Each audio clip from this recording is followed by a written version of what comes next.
रात के ठीक 12:05 हुए थे। पूरा शहर अंधेरे में डूबा हुआ था। सड़क की लाइटें बुझ चुकी थीं। हवा में एक अजीब सन्नाटा था। सिर्फ पुराने टेलीफोन बूथ की लाइट जल रही थी, जो अब किसी कब्र से कम नहीं लगता था। यही वो जगह थी जहां अन्वी रोज अपनी नाइट शिफ्ट के बाद टैक्सी बुलाने के लिए आती थी।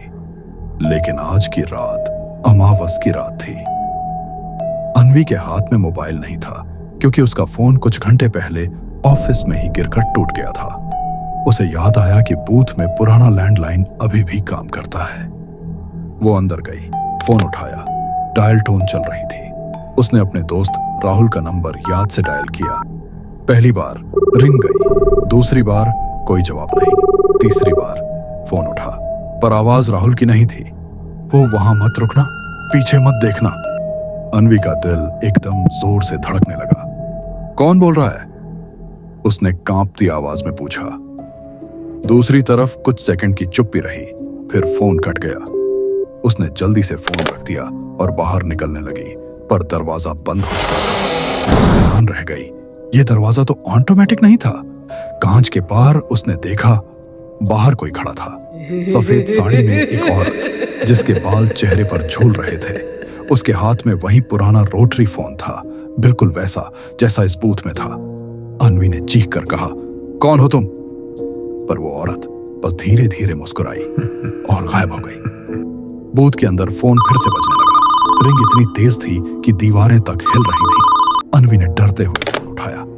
इस बार आवाज बिल्कुल उसकी जैसी थी, उसकी ही आवाज। अन्वी, तुम वहां क्यों खड़ी हो?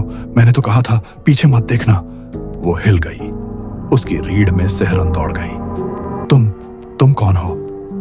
मैं वही हूं जो आखिरी कॉल में मरी थी। लाइन के दूसरी तरफ भारी सांसों की आवाज आने लगी। धीरे धीरे किसी के कदमों की आहट पास आती गई। बाहर अब फिर से वही औरत दिखी। इस बार उसने अपना चेहरा उठाया। चेहरा आधा जला हुआ था, आंखें लाल और होंठों पर भयानक मुस्कान। फोन की लाइन से उसी औरत की आवाज आई। इस बूथ से जो भी अमावस की रात में कॉल करता है, उसे उसकी मौत की तारीख मिलती है। अन्वी कांपते हुए बोली। मौत की तारीख? हाँ, वो हंसी। और तुम्हारे लिए आज। फोन की स्क्रीन, जो कभी डिजिटल नहीं थी, पर अचानक लाल रोशनी चमकी। 12:13 रात और नीचे लिखा था, फाइनल कॉल डिटेक्टेड।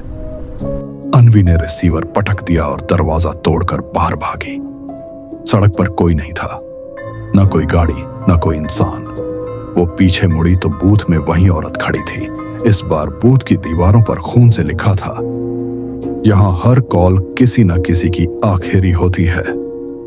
अगली सुबह पुलिस ने रोड किनारे अन्वी का शव पाया। उसके हाथ में फोन का रिसीवर दबा हुआ था, जैसे वो अब भी किसी की बात सुन रही हो।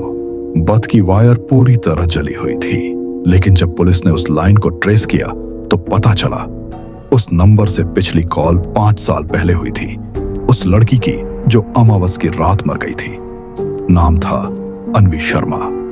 राहुल उसी रात डर से उस बूथ के पास गया। वहां अब कुछ भी नहीं था, न बूथ, न लाइट, सिर्फ जली हुई जमीन का एक टुकड़ा। लेकिन जैसे ही वो मुड़ा, उसके मोबाइल पर कॉल आया। स्क्रीन पर नाम लिखा था, अन्वी। Last call. कांपते हुए उसने कॉल रिसीव किया। सामने से वही जानी पहचानी आवाज आई, राहुल, पीछे मत देखना।